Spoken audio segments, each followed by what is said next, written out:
Psychologists used to believe that the baby human's mind was one great, blooming, buzzing confusion. But the baby human comes into the world already equipped with the capacity to think, reason, to learn about the world and about itself.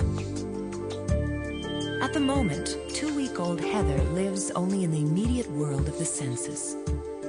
Like all newborns, she responds to a series of stimuli, but they have no meaning for her. A play of light and dark from the window captures her interest. Her eyesight is not developed yet, so this is what she sees. The patches on the wall seem to come alive and beckon her. At this young age, Heather has already embarked on the huge task of making sense of her surroundings. Now her eyes turn to the bars of her crib. They look like thick stripes, just the right size for her eyes to discern. But what the baby human responds to most of all is the human face. Hello. Good morning. Heather is gazing at the most important face she's encountered so far. At 12 inches, what she sees are mainly contrasts of light and dark where the features are.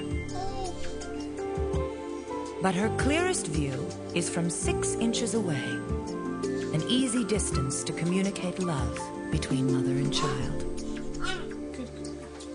It seems nature has prepared the baby human from birth to pay attention to the face, as if saying, look carefully.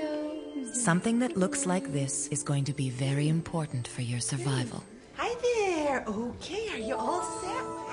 At Daphne Morer's lab, Terry Lewis is part of a group studying the phenomenon of this attraction and how it develops in the first 3 months of life. Are you ready? 10-day-old Dylan is shown a card with 2 images on it. The right side has 3 blobs representing the rudimentary configuration of the human face. The left has the blobs inverted. Good looking. Very good. Dylan is drawn to the image that resembles the human face. But what is it that he's attracted to? Be careful, I might trick you. To find out, they show Dylan another card. Okay, are you all set?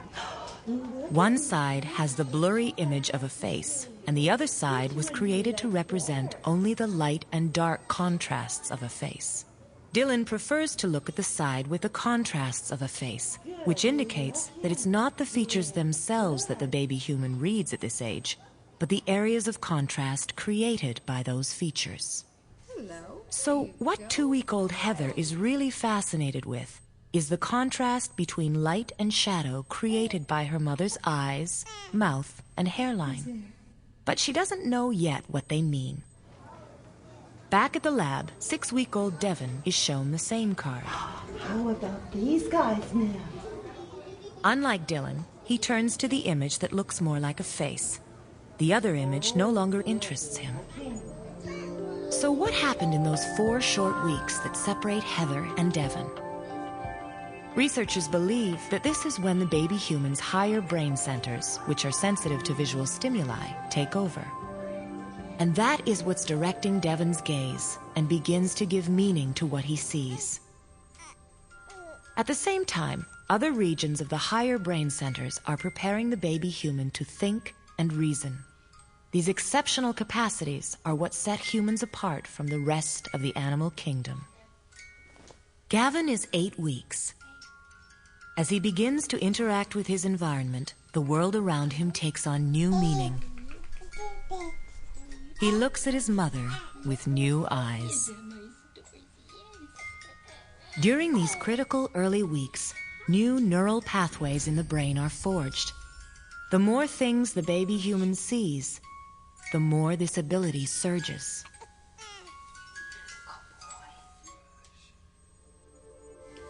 At 2 months of age, this is what Gavin's world looks like to him.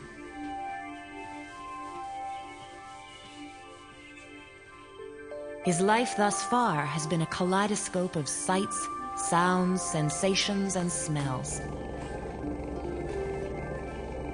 But he's now beginning to make connections between them. Let's get this all changed for you. There we go. he suddenly realizes a remarkable thing. He's a happy boy then. That the sound of the voice and the moving lips of his mother are related. Good boy. For the first time, he can put together sight and sound. Out of the chaotic flow of impressions, he slowly realizes that the world isn't one thing. He now begins to distinguish the amazing world of objects.